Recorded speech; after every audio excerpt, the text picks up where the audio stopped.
नमस्कार. पुरंदर न्यूज चॅनलमध्ये आपलं सर्वांचं स्वागत आहे. पुरंदरचे सुपुत्र व परिंचे गावचे रहिवासी लेखक जयंत नाईक नवरे IPS DIG ATS Mumbai Granthali प्रकाशनच्या वतीने आनंदयात्री पोलीस अधिकारीची डायरी ऑनलाईन पुस्तकाचे प्रकाशन सोहळा संपन्न झाला. पोलीस महासंचालक महाराष्ट्र राज्य श्री SK जायस्वाल यांच्या शुभ हस्ते हा प्रकाशन सोहळा संपन्न झाला. याचे 2 भाग श्रोत्यांसाठी उपलब्ध पुरंदर न्यूजच्या वतीने उपलब्ध करून देण्यात येत आहे. भाग 1 व भाग 2. पुरंदरच्या सुपुत्रानं महाराष्ट्राच्या सर्वोच्च पदावर असताना आपल्या जीवनातील काही महत्त्वाचे अनुभव, सकारात्मक अनुभव या पुस्तकामध्ये निवेदन केलेलं आहे. पुरंदर न्यूजच्या वाचकांनी याचा आनंद घ्यावा. धन्यवाद.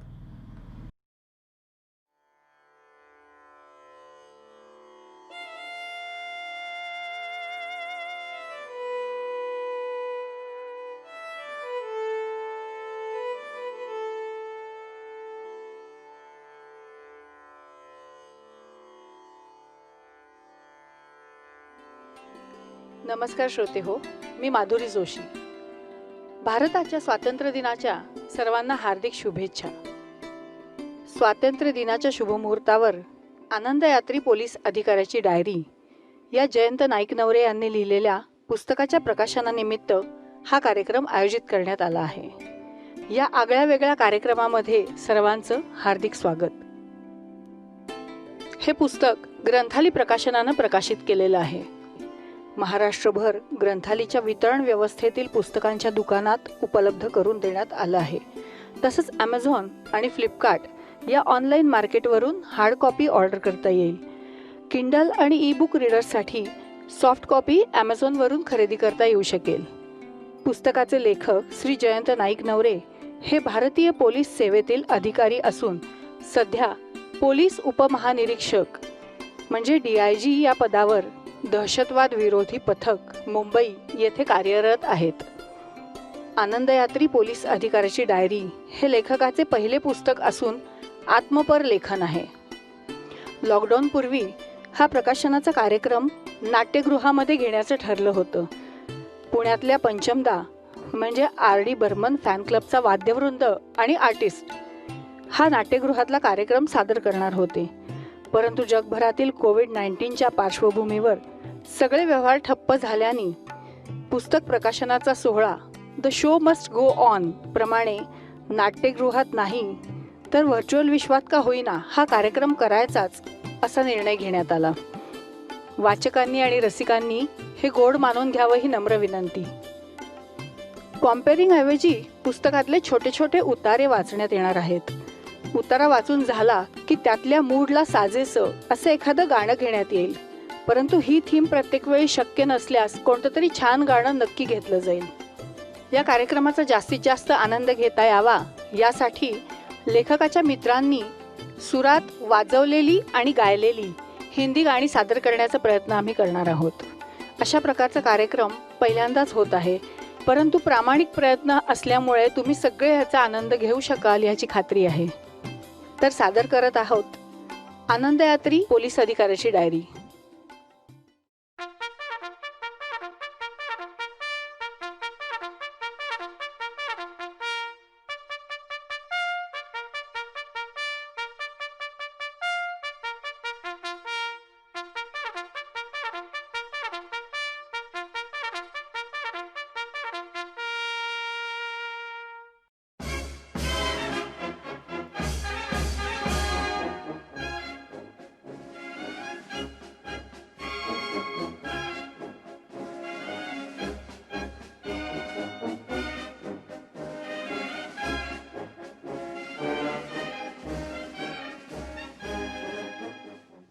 पुणे शहर सन 1980 ते 1982. चित्रपटगृह या सर्वधर्म प्रार्थना स्थळावर सारा भारत 70-80च्या दशकात वेळ मिळेल आणि परवडेल तसा सहकुटुंब माथा ठेवायला जायचा. मनोरंजनासोबत नकळत टेकअवे म्हणून तत्वज्ञान, राष्ट्रीय एकात्मता आणि सर्वधर्म समभाव सोबतच घेऊन यायचा. घरी पूजा अर्चा करो किंवा न करो, रेडिओवर सिने संगीतोपासना मात्र चालूच असायची. चित्रपट हे मनोरंजनाबरोबरच इतर कोलॅटरल घडामोडींचंही व्यासपीठ होतं. सुख के सब साथी दुख में न कोई, हे राजेंद्र कृष्ण यांचं भजन मोहम्मद रफींनी गावं आणि दिलीप कुमार यांनी मंदिरात सादर करावं.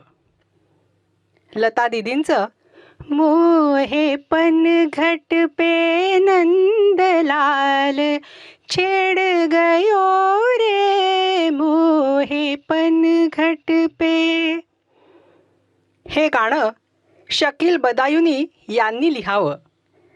स्वर्गसुंदरी मधुबाला यांनी ते मुघल दरबारात जनाब नौशाद अली यांच्या संगीतात जन्माष्टमीला पेश करावं.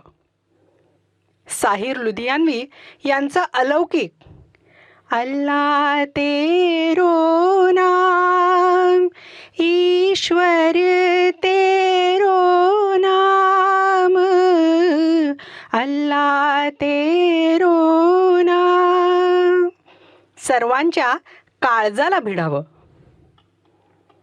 सनातन धर्म ओवळ्या सोवळ्याच्या चौकटीत न बसणाऱ्या इंसान की औलाद है इंसान बनूंगा असं बनवणारे हे प्रसंग सहज चित्रित व्हायचे. सगळं काही जादुई. वीर सावरकर म्हणतात तसं जे जे उत्तम उदात्त उन्नत महन मधुर ते युटोपियन कलाकृती होण्यासाठी चित्रपटात आणलं जायचं. प्रेम, गीत, संगीत, कथा, नाट्य, विनोद, रहस्य आणि तत्वज्ञान, जो जे वांछील तो ते लाहो, जणू एक खिडकी योजनाच. सिनेमा तसा तर सगळ्याच भावनांना स्पर्श करायचा, पण मला त्यातल्या प्रेम आणि देशभक्ती या दोन आविष्कारांबद्दल नेहमी कुतूहल वाटतं. प्रेमाचा अहसास जे प्रेमात आहेत त्यांनाच नव्हे तर जे सुपात आहेत त्यांनाही व्हायचा. कळायला लागल्यापासून दरवेळी अंगावर रोमांच उभं करणारं मेरे देश की धरती सोना उगले उगले हीरे मोती मेरे देश की धरती, हे गुलशन बावरा यांचं गीत. डोळ्यांच्या कड्या ओल्या करणारं कर चले हम फिदा जानो तन साथियों अब तुम्हारे हवाले वतन साथियों, हे कैफी आझमी यांचं गाणं. आणि all time great C Ramchandra Pradeep यांचं ए मेरे वतन के लोगों जरा आँख में भर लो पानी, या गीतांच्या त्रिकुटानं देशभक्ती आपल्या नसानसामध्ये भिनवली. प्रत्येक अनुभूतीला चित्रपट गीतं शब्द पुरवायची. काहीही करत असलो तरी मनाच्या पटलावर अदृश्य डीजे सिनेसंगीत वाजायला पुण्यापासूनच सुरुवात झाली.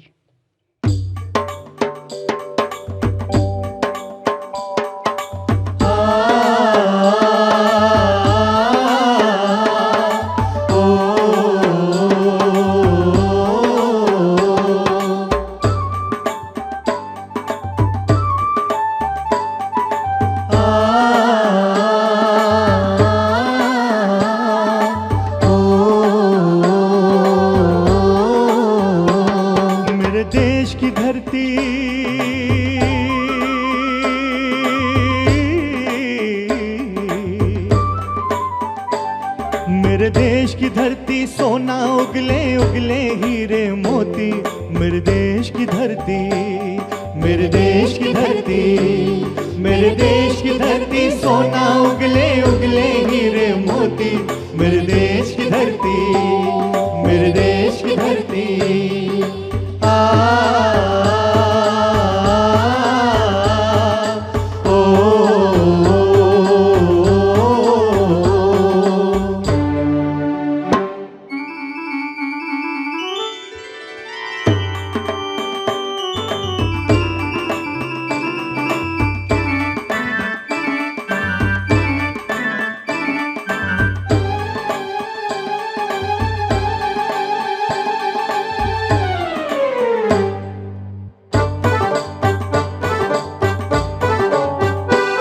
बैलों के गले में जब घुंघरू जीवन का राग सुनाते हैं, जीवन का राग सुनाते हैं, गम को सो दूर हो जाता है, खुशियों के कवल मुस्काते हैं, खुशियों के कवल मुस्काते हैं।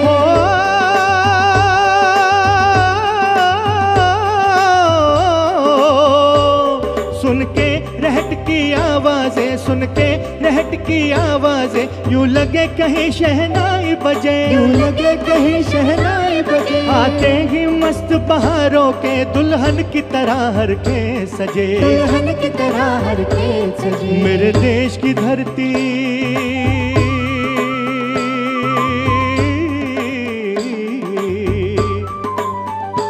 हो मेरे देश की धरती, सोना उगले उगले हीरे मोती, मेरे देश की धरती, मेरे देश की धरती।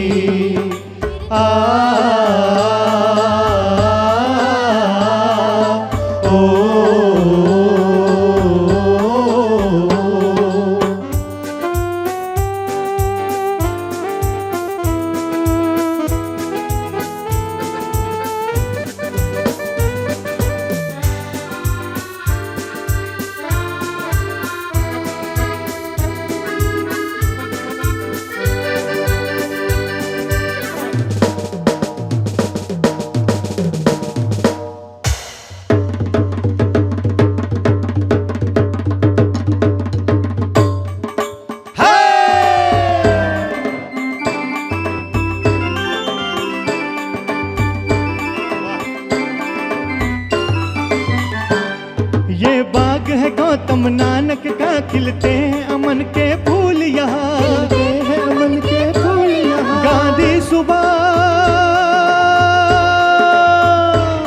गांधी सुभाष टैगोर तिलक, ऐसे हैं चमन के फूल यहाँ, ऐसे हैं चमन के फूल यहाँ। हरा हरी सिंह नलवे से, रंग लाल हलाल बहादुर से, रंग बना बसंती भगत सिंह, रंग बना बसंती भगत सिंह। रंग अमन कबीर जवाहर से, अमन कबीर जवाहर से। मेरे देश की धरती,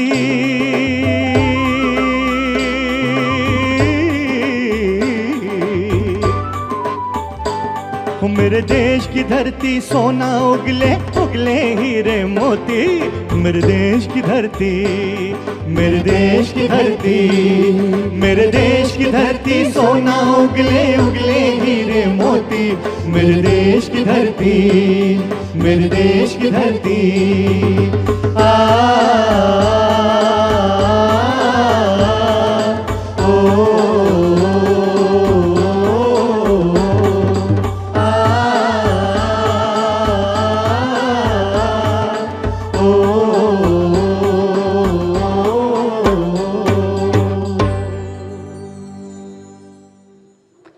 मौजे सासवड, जिल्हा पुणे, सन 1963 ते 1973. आपल्या सभोवताली जे जे काही उत्कृष्ट, महाग आणि सुंदर आहे ते आपल्यासाठी नाही असं गृहीत धरून चालायची सवयच लागली. खाण्यापिण्याच्या बाबतीत अमेरिकन विनोदवीर बडी हॅकेट म्हणतो तसे 2 पर्याय, take it or leave it, म्हणजेच खा किंवा उपाशी राहा असं असायचं. त्यामुळे पानात आहे ते निमूटपणे खायचं हे कमवता होईपर्यंतचं सूत्र राहिलं. महत्त्वाकांक्षेचंही तसंच. आपण कोण होणार हे पुढे इयत्तेनुसार बदलत गेलं.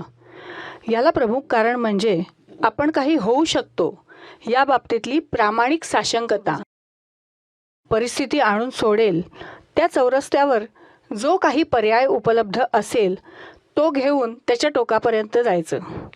त्यामुळे एक फायदा असा झाला की महत्त्वाकांक्षेचं ओझं पाठीवर राहिलं नाही. मोहिमेवर निघालेल्या बाजीराव पेशव्यांच्या लढाईच्या पद्धतीसारखं सोबत कमीत कमी सामान ठेवायचं. मुलखात जे काही मिळेल त्यावर गुजराण करायची. आजूबाजूला घडणाऱ्या बदलांशी समरस होत प्रवाहाप्रमाणे वाहत जाणं शक्य झालं. शिक्षणाचे कितीतरी पर्याय उपलब्ध झाले. शाळा, कॉलेजेस, शिक्षक आणि मुख्य म्हणजे जीवाभावाचे मित्र मिळाले.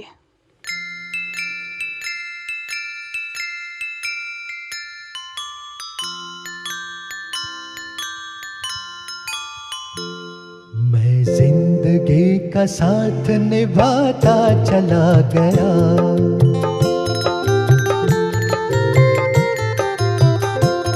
हर फिक्र को धुएं में उड़ाता चला गया, हर फिक्र को धुएं में उड़ा.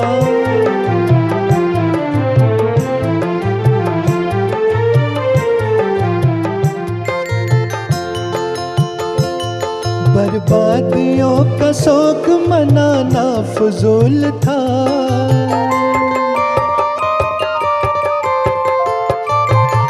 बर्बादियों का शौक मनाना फजूल था, मनाना फजूल था, मनाना फजूल था. बर्बादियों का जश्न मनाता चला गया, बर्बादियों का जश्न मनाता चला गया, हर फिक्र को धुएं में उड़ा.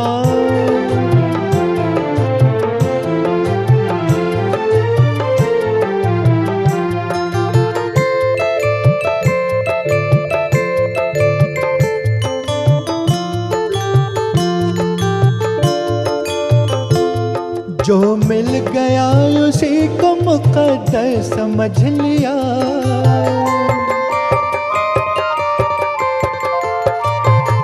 जो मिल गया उसी को मुकद्दर समझ लिया, मुकद्दर समझ लिया, मुकद्दर समझ लिया. जो खो गया मैं उसको भुलाता चला गया, जो खो गया मैं उसको भुलाता चला गया, मैं जिंदगी का साथ निभाता चला गया, हर फिक्र को धुएं में उड़ाता चला गया, हर फिक्र को धुएं में उड़ा.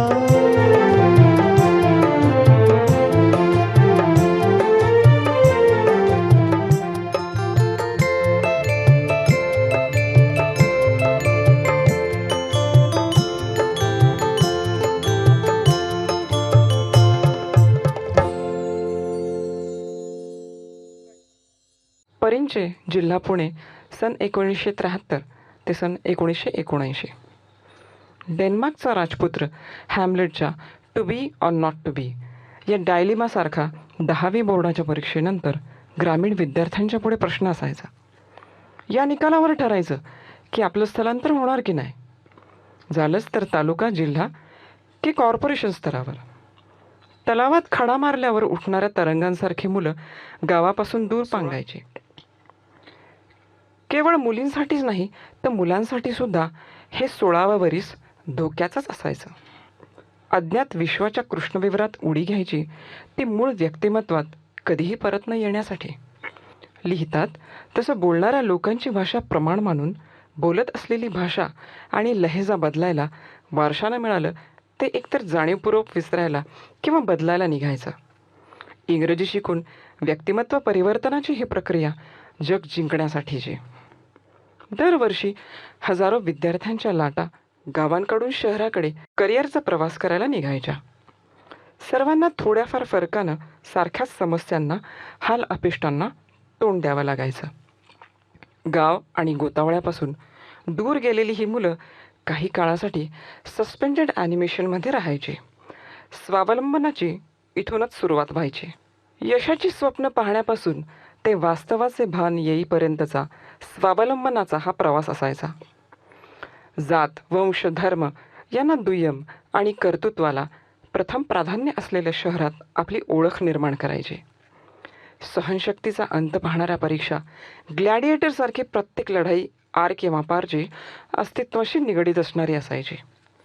करिअर सापशिडीच्या पॅटर्ननं पुढं सरकवायला दिंडीत चालणाऱ्या वारकऱ्यांसारख्या स्टेप्स, 2 पावलं पुढं 1 पाऊल मागं, ज्ञानबा तुकाराम. प्रत्येक लढाईतील पूर्ण बऱ्या न झालेल्या मनावरच्या अदृश्य जखमा मुलाबाळांना दिसणार नाहीत, सोबत लढलेल्यांनाच माहीत असतात. आपली मुलं आपण पॉमेरियनसारखी वाढवतो, त्यांना रस्त्यावरच्या अर्चिन्ससमोर मुकाबल्याला जायला लागू नये म्हणून आपण काळजी घेतो. मन राहून राहून पहिल्या 16 वर्षांच्या काळातच जातं. या सत्तेत जीव रमत नाही. या नामदेव ढसाळांच्या कवितेसारखं या सुबत्तेमध्ये जीव रमत नाही असं वाटत राहतं.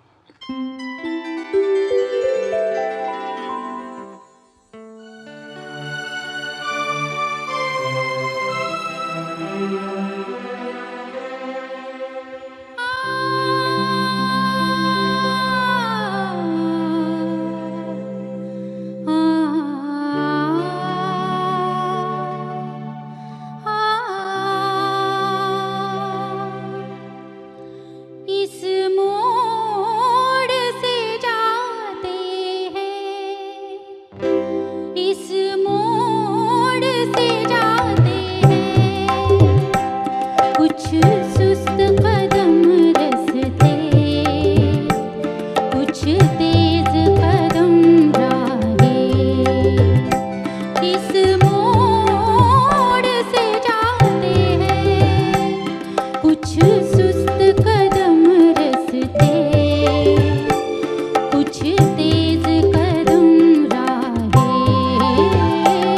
पत्थर की हवेली को शीशे के घरों दो में, तिनको के नशे मन तक इस मोड़ से जाते हैं. इस मोड़ से जाते हैं.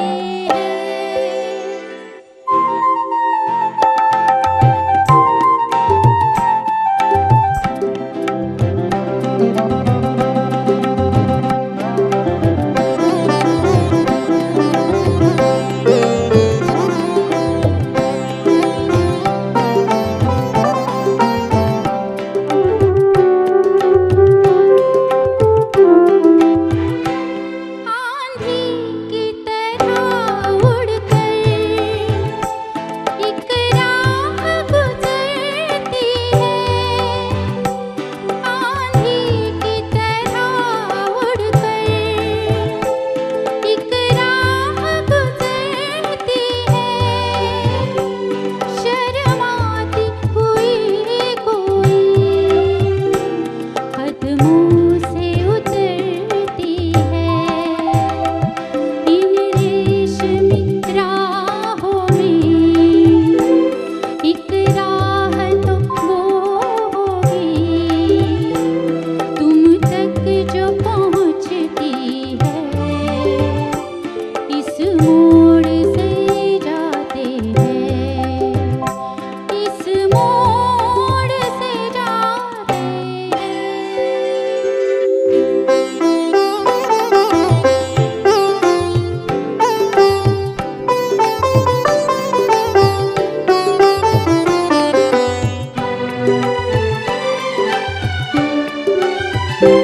एक दूर से आती है, पास आके पलटती है.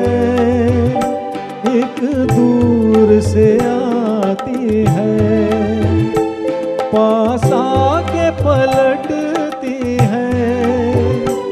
एक राह अकेली सी रुकती है ना चलती है. ये सोच के बैठी हूँ, एक राह तो वो होगी, तुम तक जो पहुँचती है. इस मोड़ से जाते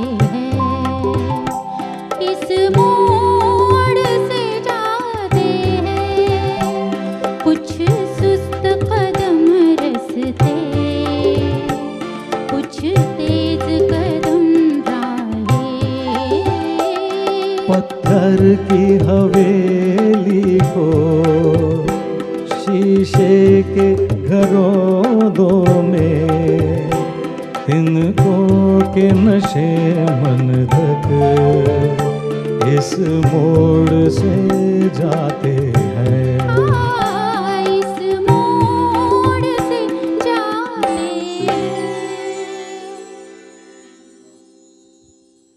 मुंबई शहर 1982 ते 1992. हृदयाचे ठोके चुकवणारा सर्कशीमधला खेळ म्हणजे फ्लाइंग ट्रॅपेझी. झोक्यांवरची कसरत. खाली रिंगणात नेट लावलेलं असतं, त्याच्या भरवशावर हा खेळ चालतो. एकीकडे कुटुंब, नातेवाईक आणि दुसरीकडे नोकरी. फ्लाइंग ट्रॅपेझी कसरत करून कर्तृत्ववान माणसाचा जीव मेटाकुटीस आला की तो झुलायचं थांबून मित्रांच्या नेटवर्ककडे उडी घेतो. भरवशाचं हे नेटवर्क त्याला ध्येय आणि जबाबदाऱ्यांचा विसर पाडण्यासाठी कवेत घेतं. देव आपल्याला नुसते प्रॉब्लेम्सच देतो असं नाही, तर त्यांच्याशी डील करायला मित्रही देतो. प्रॉब्लेम सुटो किंवा न सुटो, वेगवेगळ्या पर्स्पेक्टिव्हमध्ये मैफिलभर टॉस करून हलके मात्र केले जातात. इतरांचंही तसलेच प्रॉब्लेम्स ऐकून त्याला एकदम बरं वाटायला लागतं. Misery loves company of misery. आपल्या जीवनात जिगरी दोस्तांचं नेटवर्क टेन्शन कमी करण्यासाठी सेफ्टी व्हॉल्वसारखं काम करतात. व्यवहार, नफा तोटा, उच्च नीच, गरिबी श्रीमंती या सामाजिक मानकांशी दोस्तीच्या स्टँडर्ड ऑपरेटिंग प्रोसिजरनं म्हणजे SOPनं फारकत घेतलेली असते. अलेक्झांडर वुलकॉट म्हणतो त्याप्रमाणे आवडणाऱ्या बऱ्याच गोष्टी या एकतर बेकायदेशीर, अनैतिक किंवा वजन वाढवणाऱ्या असतात. मित्रांच्या बैठकीमध्ये भरकटत जाणारे विषय आणि खानपान हे वुलकॉटच्या या तत्वांत बरहुकूम चालतात. Good friends are bad for liver. माणूस जगाला इम्प्रेस करू शकेल, पण मित्रांना कधीच इम्प्रेस करू शकत नाही. SOP जसं ठरवेल त्याप्रमाणे ते अभिप्रेतही नसतं.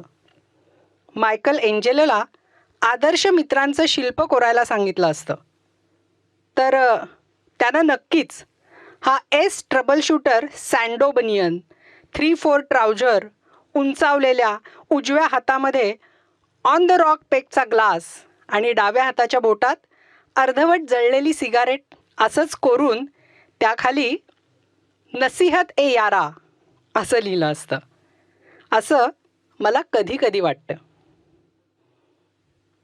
बनता है मेरा काम तुम्हारे ही काम से, होता है मेरा नाम तुम्हारे ही नाम से, तुम जैसे मेहरबा का सहारा है दोस्तों, ये दिल तुम्हारे प्यार का मारा है दोस्तों, एहसान मेरे दिल पे तुम्हारा है दोस्तों, ये दिल तुम्हारे प्यार का मारा है दोस्तों.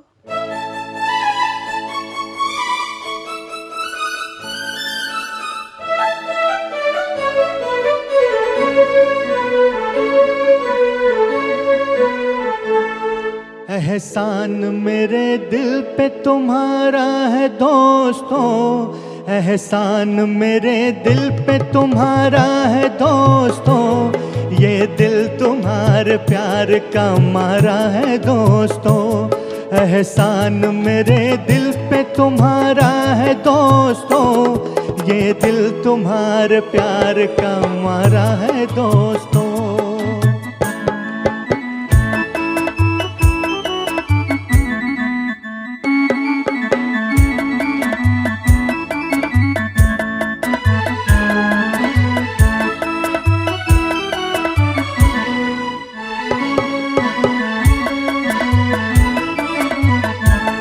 बनता है मेरा काम तुम्हारे ही काम से, होता है मेरा नाम तुम्हारे ही नाम से,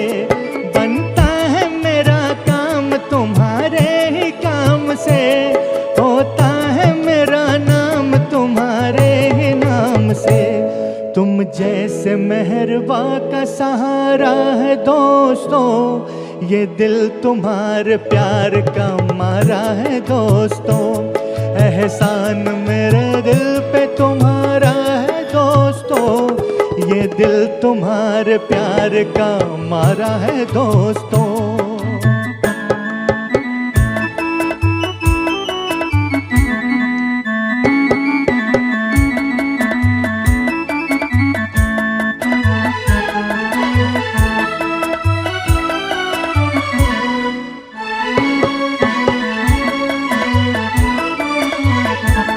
यारों ने मेरे वास्ते क्या कुछ नहीं किया, 100 बार शुक्रिया जी 100 बार शुक्रिया।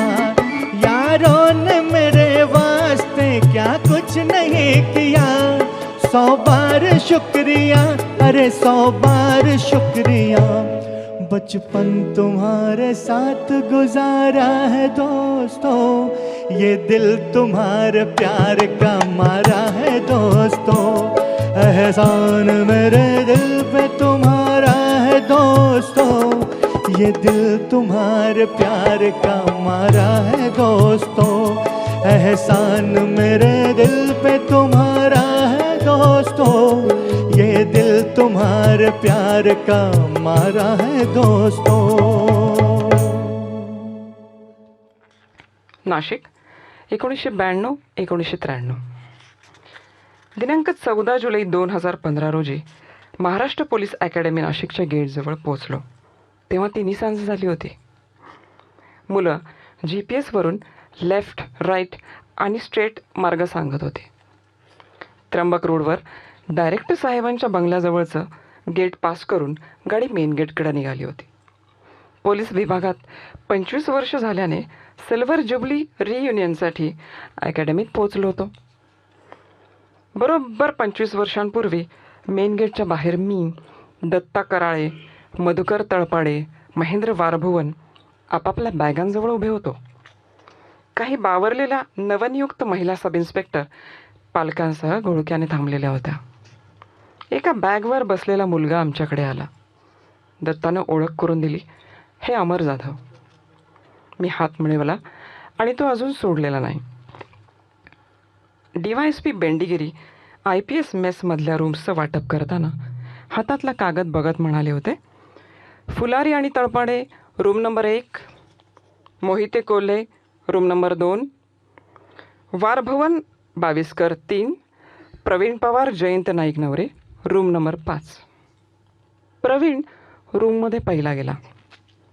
एसटीत खिडकीतून टॉवेल नाहीतर पिशवी ठेवून रिझर्वेशन करतात तशी खिडकीजवळ डाव्या बिछाण्यावर बॅग टाकून उभा राहिला. मी त्याच्याकडे पाहिलं. खिडकीच्या बाहेरून समुद्राच्या लाटा खिडकीवर आपटत असल्याचा मला भास झाला. वादळाच्या सोबतीला सुरुवात झाली होती. भानावर येऊन भूतकाळात पुन्हा वर्तमानात आलो तर IPS मेसमध्ये येऊन पोचलो होतो. गाडी 5 नंबर समोरच पार्क केली होती. आमची जुनी 5 नंबर रूम आता पांढरा ऑइल पेंट मारला असल्याने जणू निरुपारायसारखी पांढरी साडी नेसून पाठमोरी बसली होती. आतून सुरेश वाडकर गात होते, तुमसे मिलके ऐसा लगा, तुमसे मिलके अरमा हुए पूरे दिल के, ऐ मेरी जाने वफा. हलका पाऊस पडत होता. इन्स्पेक्टर शेख सॅल्यूट करून म्हणाले, सर IPS मेसमध्ये सूट खाली नाही. पुलंच्या नारायणासारखा मी असलो. शिवानं जीवकडे पाहायचं नसतं. 5 नंबर माझ्याकडे आशेनं पाहत होते. प्रवीणचा टेप आतून दणाणत होता, तुम्हें हो ना हो मुझको तो इतना यकीन है मुझे प्यार तुमसे, नहीं है मुझे प्यार तुमसे, नहीं है.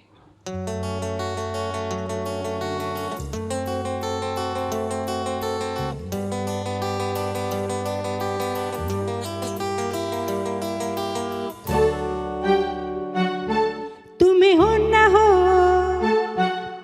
मुझको तो, तुम्हें हो ना हो मुझको तो इतना यकीन है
तुमसे नहीं है मगर मैंने ये राज अब तक न जाना मुझे प्यार तुमसे नहीं है मगर मैंने ये राज अब तक न जाना कि क्यों प्यारी लगती है बातें मैं क्यों तुमसे मिलने का ढूंढूं बहाना कभी मैंने चाहा तुम्हें छू के देखूं कभी मैंने चाहा तुम्हें पास लाना मगर फिर भी इस बात का तो यकीन है मुझे प्यार तुमसे नहीं है मुझे प्यार तुमसे नहीं है तुम्हें हो ना हो मुझको तो इतना यकीन है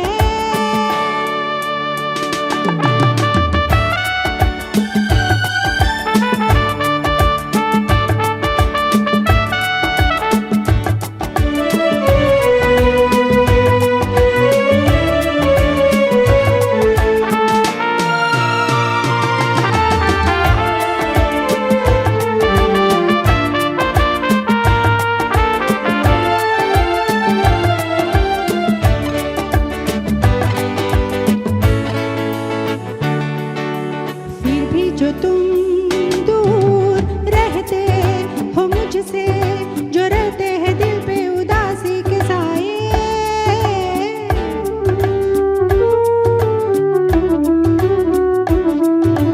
फिर भी जो तुम दूर रहते हो मुझसे तो रहते हैं दिल पे उदासी के साए कोई ख्वाब ऊंचे मकानों से झांके कोई ख्वाब बैठा रहे सर झुकाए कभी दिल की राहों में फैले अंधेरा कभी दूर तक रोशनी मुस्कुराए मगर फिर भी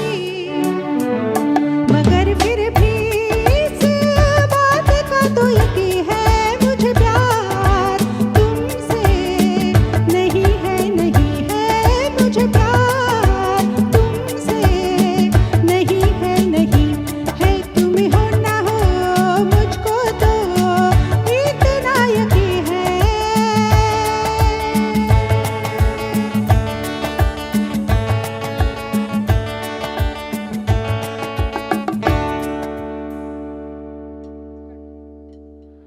शुक्रवार 7 जानेवारी 1994 साताऱ्याच्या पोलीस मैदानावर भरती चालू होती.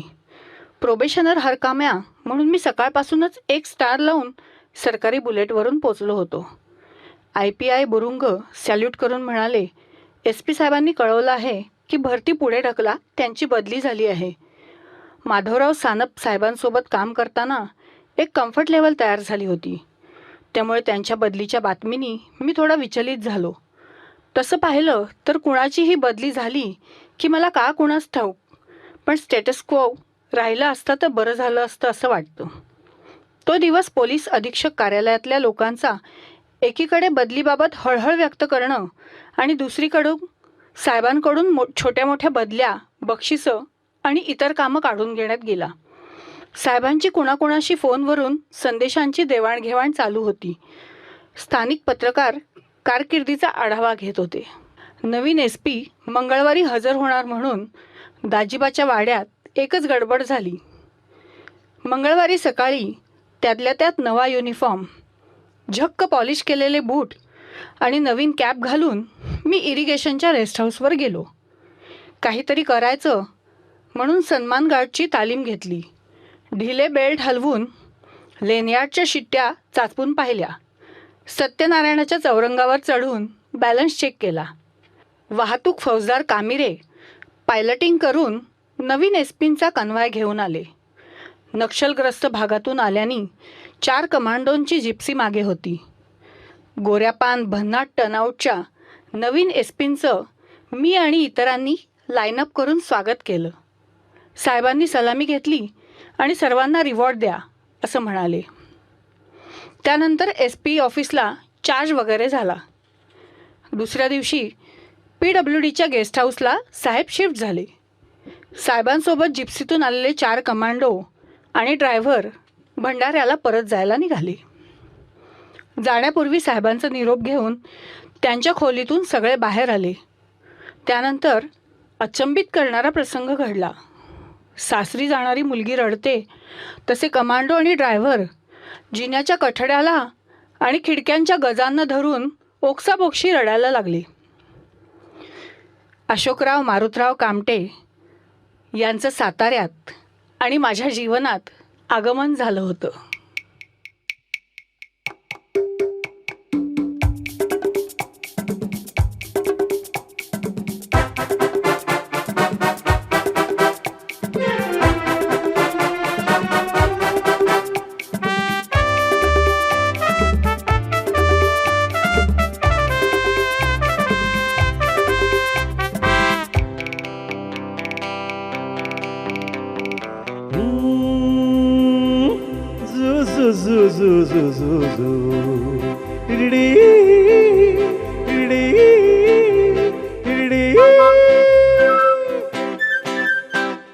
ये दिल न होता बेचारा, कदम न होते आवारा, जो खूबसूरत कोई अपना हम सफर होता.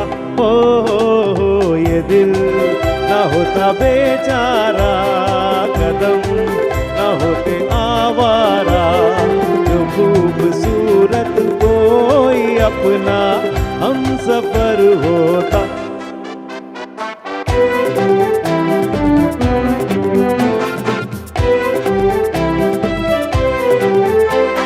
सुना जब से जमाने हैं बाहर के, हम भी आए हैं राही बन के प्यार के. सुना जब से जमाने हैं बाहर के, हम भी आए हैं राही बन के प्यार के. कोई न कोई बुलाएगा, खड़े हैं हम भी राहों में.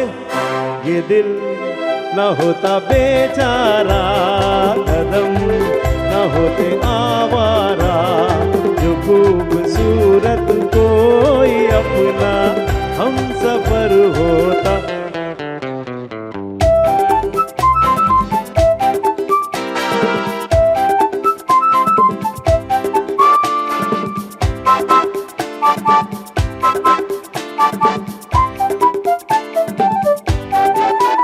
अरे माना उसको नहीं मैं पहचानता, बंदा उसका पता भी नहीं जानता. माना उसको नहीं मैं पहचानता, बंदा उसका पता भी नहीं जानता. मिलना लिखा है तो आएगा, खड़े हैं हम भी राहों में. ये दिल न होता बेचारा, कदम न होते आवारा, जो खूबसूरत कोई अपना हम सफर होता. हो ये दिल न होता बेचारा, कदम न होते आवारा, जो खूबसूरत कोई अपना हम सफर होता. वर्धा 1994 ते 1998. 1995 मध्ये रीना आणि माझ्या लग्नाचं हो नाही चालू होतं. श्री भगुबाई मफतलाल पॉलिटेक्निकमध्ये रीना माझ्या वर्गात होती. तिचं माहेर कांदिवली. तिचे वडील वज्रलाल वसानी हे राष्ट्रपती पुरस्कार विजेते गुजराती वरिष्ठ पत्रकार होते. आई शिक्षिका होती, परंतु लग्नानंतर स्वेच्छानिवृत्ती घेऊन मुलांच्या संगोपनासाठी पूर्ण वेळ दिला. बहीण मयुरी व तिचे यजमान दीपक हे LICत सर्व्हिस करत होते. रीनाचा भाऊ मनीष सॉफ्टवेअर इंजिनियर होता व 1995 मध्ये अमेरिकेत स्थायिक झाला होता. रीनाची आजी म्हणजे आईची आई गिरगावातल्या पिंपळवाडीत राहायची. रीना तिच्याकडेच मोठी झाली, त्यामुळे आजीचा तिला फार लळा होता. माझी आई त्यावेळी वर्ध्याला होती. आईला भेटायला रीना तिच्या आईसह सेवाग्राम एक्सप्रेसनं 2 दिवसांसाठी वर्ध्याला आली होती. सर्किट हाऊसला त्यांची मी राहण्याची व्यवस्था केली होती व आईनं दोघींना दुपारी जेवायला बोलावलं होतं. SDPO बंगल्याच्या परसातल्या झोक्यावर रीना आणि मी बसलो असताना कुठेतरी रेडिओवर गाणं चालू होतं. मी रीनाकडे पाहिलं. तिची नजर खाली होती. 2 मार्च 1996 रोजी आम्ही विवाहबद्ध झालो. वर्ध्याच्या घरी माप ओलांडून लक्ष्मी आली. जीवन की बगिया महकेगी, लहकेगी, चहकेगी, खुशियों की कलियां झूमेंगी, झूलेंगी, फूलेंगी, जीवन की बगिया. यश आणि जाई आले. अंगणात मोगरा फुलला. आनंद वेचायला पदर पुरेना.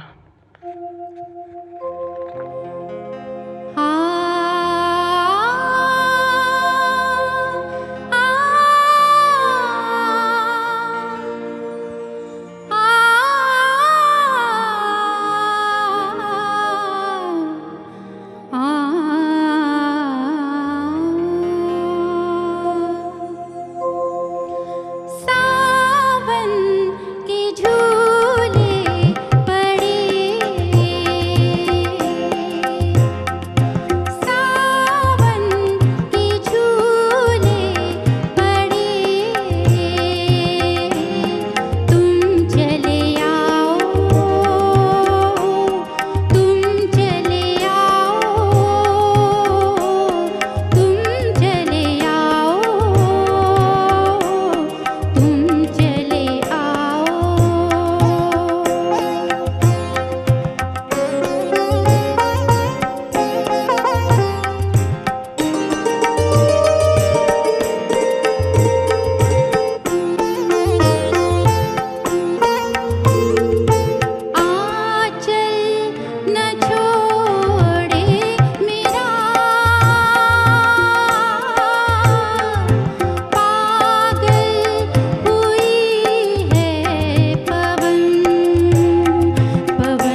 कल्याण 25 जानेवारी 1999. प्रजासत्ताक दिनाचा सोहळा उद्या सकाळी होता. रात्री 10 वाजले तरी आम्ही कल्याणच्या बाजारपेठ पोलीस स्टेशनमध्ये वरिष्ठ पोलीस निरीक्षकांच्याच केबिनमध्ये होतो. आचारसंहिता लागू झाल्यानं महापौरांच्या हस्ते झेंडावंदन करता येणार नव्हतं. मात्र आमच्या महिला महापौर झेंडावंदन करणारच असं शिवसेनेनं ठाण्यात ऐलान केलं होतं. गोपनीय शाखेच्या शिपायानं खतरनाक खबर काढली होती की महापालिका आयुक्त GT बंदरी साहेब झेंडा फडकवण्यासाठी पुढे आले की महापौर आणि कार्यकर्त्यांनी त्यांना ढकलून द्यायचं आणि महापौरांनी रस्सी खेचून झेंडा फडकवायचा. आणि पोलीस निरीक्षक सय्यद मोबिन आणि मी जाम टेन्शनमध्ये होतो. मी आनंद दिघे साहेबांना माझ्या नोकिया 6110 वरून फोन लावला. बोला ACP साहेब. दिघे साहेब, उद्या कमिशनर साहेबांना तुमच्या कार्यकर्त्यांनी ढकलून दिलं तर राष्ट्रध्वजाचा अपमान केल्याचा गुन्हा दाखल होईल की साहेब? महापौर मॅडम विरुद्ध. कुणी सांगितलं असं करणार म्हणून? असा काहीही प्रोग्राम नाही साहेब. रिक्वेस्ट आहे, महापौर मॅडमना आपण सांगा. नाईक नवरे साहेब, महापौरांचा मान असतो, त्या सेशनला काय कळतंय? साहेब असं करा, कमिशनर साहेब आणि महापौर मॅडम एकत्र स्टेजवर जाऊ द्या. कमिशनर रस्सी ओढतील आणि महापौर झेंड्याला सॅल्यूट करतील. फोटो काढू. मी शांतता समिती सोल्युशन सांगितलं. बरं बघतो म्हणून फोन कट झाला. मोबिन माझ्याकडे चेहरा पाडून बघत बंदोबस्त नियोजन करत होते. क्राईम PI डफळ्यांकडून महापौरांचा फोन लावून पाहिला तर लागला नाही. दिघे साहेबांनी लगेच बोला असा निरोप सांगायला गोपनीय कर्मचाऱ्याला महापौरांच्या घरी डोंबिवलीला पाठवून मीही घरी गेलो. दुसऱ्या दिवशी सकाळीच आनंद दिघे साहेबांना विचारलं तर तोपर्यंत महापौरांशी बोलणं झालंच नव्हतं. मी महानगरपालिकेच्या आवारातून महापौरांना फोन लावला आणि त्यांनी तो घेतला. त्यावेळेस कारमध्ये बसून तयारीत त्या निघाल्या होत्या. दिघे साहेबांशी अर्जंट बोला मॅडम, इतका निरोप देऊन मी बंदोबस्ताला लागलो. स्टेजभोवती साध्या कपड्यात 3 स्लीप आणि एक फॉरवर्ड शॉर्ट लेग असा आणखी एक बंदोबस्त लावला. बंद गळा कोट आणि फरची टोपी घालून भविष्याबद्दल अनभिज्ञ बंदरी साहेब आले. मी बंदोबस्त अलर्ट केला. महापौर मॅडम आल्या. बंदरी साहेबांनी नमस्कार करून त्यांचं स्वागत केलं. दोघं पायऱ्या चढून स्टेजवर आले आणि बंदरी साहेबांनी रस्सी ओढून झेंडा फडकवला. महापौर मॅडमनी पदर सावरत सॅल्यूट केला. मोबींनी माझ्याकडे कृतज्ञतेने पाहिलं. मी केन काखेत टाकून झेंड्याला स्मार्ट सॅल्यूट केला. महापौरांनी दिघे साहेबांनी सुचवलेल्या तोडग्याची अंमलबजावणी केली होती.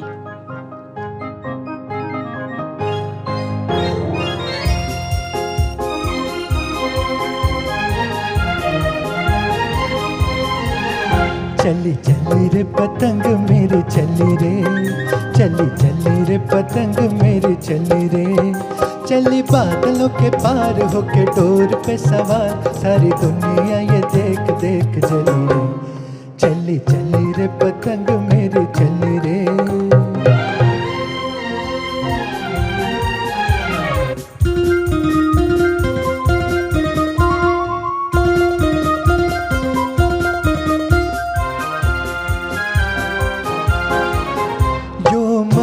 हवा में लहराए जैसे उड़न खटोला उड़ा जाए, यूं मस्त हवा में लहराए जैसे उड़न खटोला उड़ा जाए, लेकिन मन में लगन जैसे कोई दुल्हन चली जाए रे सावरिया की गली रे, चली चली रे पतंग मेरी चली रे, चली चली रे पतंग मेरी चली रे, चली बादलों के पार होके डोर पे सवार, सारी दुनिया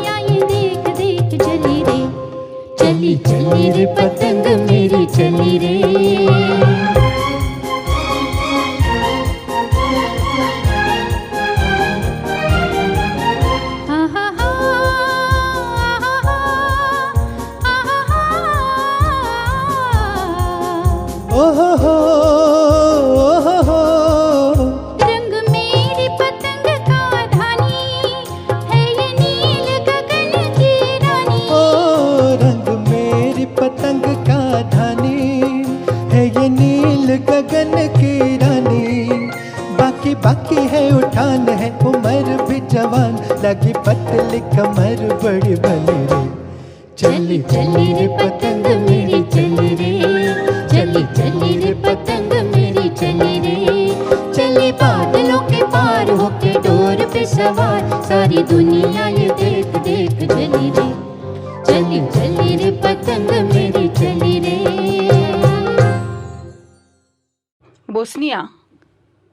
बोस्निया हर्जेगोविना 2000-2001. बोस्नियामध्ये यादवी युद्ध 3 वर्ष आणि 7 महिने चाललं. 43 लक्ष लोकसंख्येपैकी अर्ध्याधिक लोकसंख्येचं मूळ ठिकाणाहून उच्चाटन झालं. त्यापैकी सुमारे 10 लक्ष बोस्नियात राहिले आणि 12 लक्ष निर्वासित म्हणून इतर 25 देशात विखुरले गेले. राघव रेड्डींच्या शब्दात सांगायचं तर आमचं पोस्टिंग असलेलं ओराशिये हे गाव लहान मुलांच्या चांदोबा मासिकातल्या चित्रातल्या गावासारखं दिसायचं. नाकीडोळी छान, रंग गोरा गोरा पान असलेली माणसं होती. मागं पुढं बगीचा असलेली टुमदार घरं होती. युद्धाच्या ठिकठिकाणी खाणाखुणा, उदाहरणार्थ रणगड्यांनी उद्ध्वस्त केलेली घरं, शेतांमध्ये पेरलेल्या अँटीपर्सनल व अँटीटँक माइन्स, बंद पडलेल्या फॅक्टरीज आणि धडकी भरावी अशी नजर जाईल तिथपर्यंत पसरलेली ग्रेव्हयार्ड्स दिसायची. अर्थव्यवस्था डबघाईला आलेली. टोकाचा धर्मद्वेष, पुरुष युद्धात मारले गेलेले आणि महिला अंगावर पडलेली सगळी कामं करत होत्या. कुठल्याही घरात नोकरचाकर नव्हते. घर, गाडी, परिसर कितीही श्रीमंत माणूस असला तरी तो स्वतः काम करून स्वच्छ ठेवायचा. लोकांना अस्वच्छतेची घृणा होती. नीटनेटकेपणा व स्वच्छता हा सामाजिक आवडीचा विषय. काहीही झालं तरी उच्च राहणीमान ठेवायची लोकांची धडपड चालू असायची. 80 वर्षाची आजीबाई घर अंगण झाडून झाल्यावर बाहेरील रस्ता झाडायला कंटाळा करत नव्हती. गळती लागलेला नळ, तुटलेलं छप्पर, मोडकं तोडकं फर्निचर, ठिगळं लावलेली कापडं यांना समाजात जागा नव्हती. युद्ध झालं, आर्थिक परिस्थिती चांगली नाही म्हणून कुणी झोपडी बांधून राहत नव्हतं. कर्ज काढून उसनवारी करून लोक गावात शोभेल अशी घरं बांधत होती. वसंत ऋतूमध्ये टोमॅटो, बटाटे, मिरची, गाजर, स्ट्रॉबेरी, गुलाब, झेंडू व इतर फुलझाडं बॅकयार्डमध्ये लावण्याचा सामाजिक छंद होता. घर म्हटलं की परसात छोटेखानी मोकळी जागा आलीच. घरांसमोरील लहान कुंड्यांमध्ये बहारदार फुलं फुलवायची. आम्ही पाहतच राहायचो. यांची सौंदर्यदृष्टी वाखाणण्यासारखी होती. सजावटीचं लोकांना नैसर्गिक देणं आहे असं वाटायचं. घरांमध्ये प्रत्येक वस्तूसाठी जागा आणि ती वस्तू तिच्याच जागेवर आढळायची. या भागात असलेली पैशांची चणचण आणि धर्मावर आधारित समाजाची विभागणी टोकाची होती. सर्बियन, क्रोएट व बोस्नियाक या वंशाचे लोक होते. सर्बियन्स ऑर्थोडॉक्स ख्रिश्चन, क्रोएट रोमन कॅथलिक व बोस्नियाक मुस्लिम होत. माणसांकडे पाहून कोणत्या धर्माचा असेल याचा अंदाज यायचा नाही. पेहरावात सुद्धा फरक नाही. सर्वजण भाषाही थोड्याफार फरकानं सारखीच बोलायचे. युद्धादरम्यान गावाच्या गावं उद्ध्वस्त करणं, पुरुषांच्या सामुदायिक हत्या करणं व गावातून हुसकावून लावणं हे प्रकार सर्रास होते. या प्रकाराला एथनिक क्लिन्झिंग म्हणतात. प्रत्येक गावाबाहेर स्मशानभूमी होती. मृत नातेवाईकांच्या थडग्यांची खूप काळजी घेतली जायची. स्मशानभूमी एखाद्या बागेप्रमाणे फुलांनी, पुष्पगुच्छांनी बहरलेली दिसायची. या थडग्यांकडे पाहताना आपल्याला काही वर्षांपूर्वी इथं घडलेल्या मृत्यूच्या तांडवाची प्रकर्षाने जाणीव होते. मिलाचं म्हणजे आमच्या घरमालकिणीचं माहेर शमंच. युद्धात तिचा एकुलता एक भाऊ मारला गेला. एकदा आमच्यासोबत गाडीतून येत असताना तिनं एका ठिकाणी गाडी थांबवायला लावली व 30 बोस्नियन मार्क्सच्या कृत्रिम फुलांची कुंडी भावाच्या समाधीवर ठेवण्यासाठी घेऊन आली. 750 मार्क्स हे मी तिला देत असलेल्या मासिक घरभाड्याच्या मानाने जरा मोठीच खरेदी होती.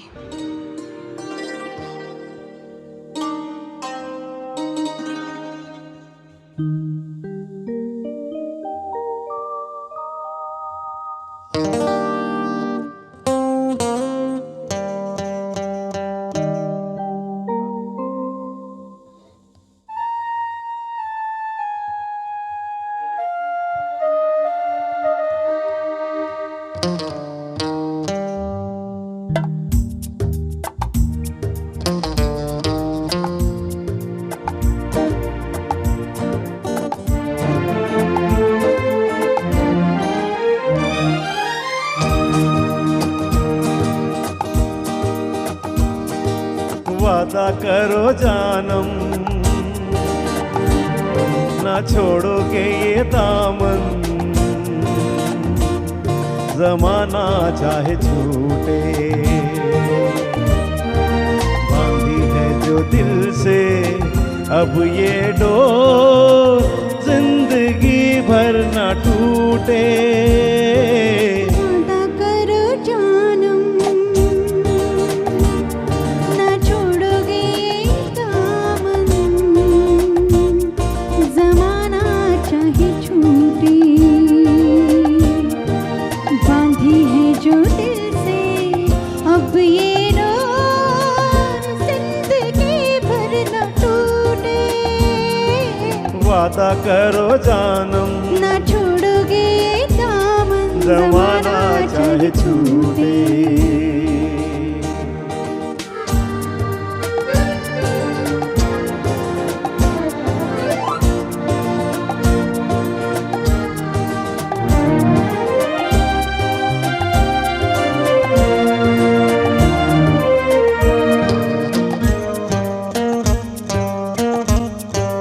बदले ना हम तुम कभी, रुत ये बदलती रहे। दो दिलों की ये बात चलती ही रहे। ओ आके बहारों की छाँव जाती रहे, ढलती रहे। ना फिरे ये नजर दिल से, दिल न रूठे। जमाना चाहे छूटे। वादा करो जानम ना छोड़ोगे ये दामन, जमाना चाहे छूटे। बांधी है जो दिल से अब ये डोर, जिंदगी भर न टूटे। वादा करो जानम ना छोड़ोगे दामन, जमाना चाहे छूटे।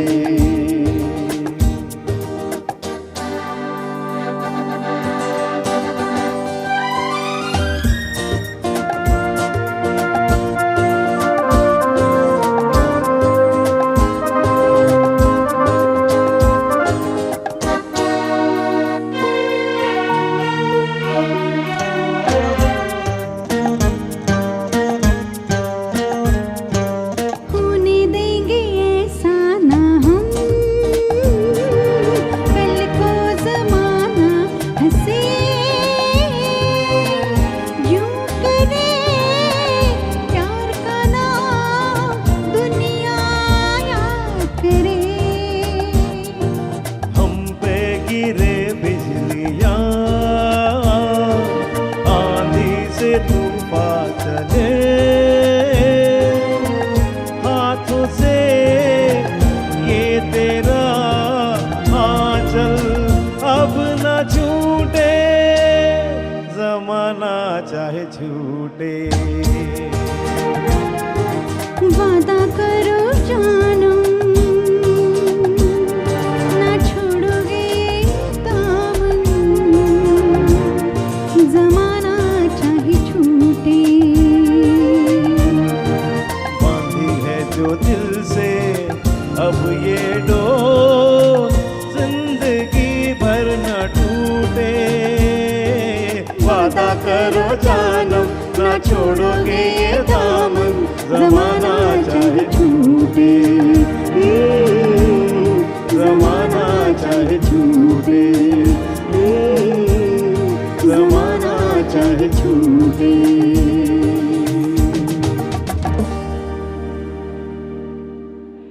बोरिवली 2002 ते 2004. बोरिवलीच्या स्वामी विवेकानंद इंटरनॅशनल स्कूलच्या योगेश पटेल यांनी शाळेच्या वार्षिक स्नेहसंमेलनाला प्रमुख पाहुणे म्हणून येता का असं मला विचारलं. त्यावेळी मी बोरिवलीचा सहाय्यक पोलीस आयुक्त होतो. त्यांना मी अगदी आनंदाने होकार दिला.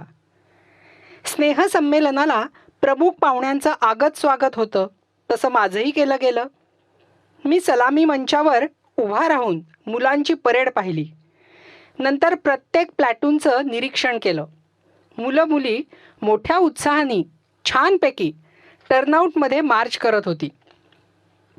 त्यानंतर काही सांस्कृतिक कार्यक्रम झाले. तसंच बक्षीस वितरणानंतर शेवटी एक विशेष बक्षीस देण्यासाठी शाळेच्या एका क्रिकेट खेळणाऱ्या मुलाला बोलावण्यात आलं. शाळेतर्फे त्याला माझ्या हस्ते बॅट बक्षीस देण्यात आली. त्याच्या पाठीवर थाप वगैरे मारून मी प्रोत्साहनपर त्याला काहीतरी सांगितलं. बॅट देताना आणि त्यानंतर पोच देऊन फोटो वगैरे काढले. योगेश पटेल यांनी काही दिवसानंतर त्या कार्यक्रमाचे फोटो पाठवले होते. मध्ये बरीच वर्ष गेली होती. आता रोहित शर्माला मी बॅट बक्षीस देताना काढलेला तो फोटो यश आणि जाई या त्याच्या फॅन्सना दाखवायला मला सापडत नाही. जो राह चुनी तूने, अरे जो राह चुनी तूने, उसी राह पे राही चलते जाना रे. हो कितनी भी लंबी राह,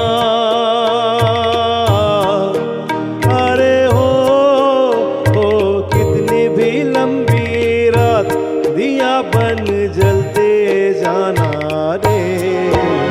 उसी राह पे राही चलते जाना रे.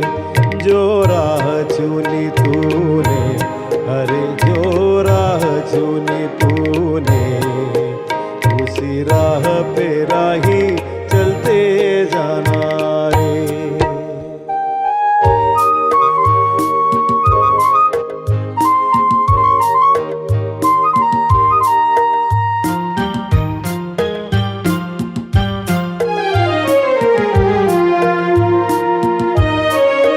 कभी पेड़ का साया पेड़ के काम न आया हो, कभी पेड़ का साया पेड़ के काम न आया. अरे सेवा में सभी की उसने जन्म बिताया हो. कोई कितने ही फल तोड़े, अरे हो कोई कितने ही फल तोड़े, उसे तो है चलते जाना रे. उसी राह पे राही चलते जाना रे.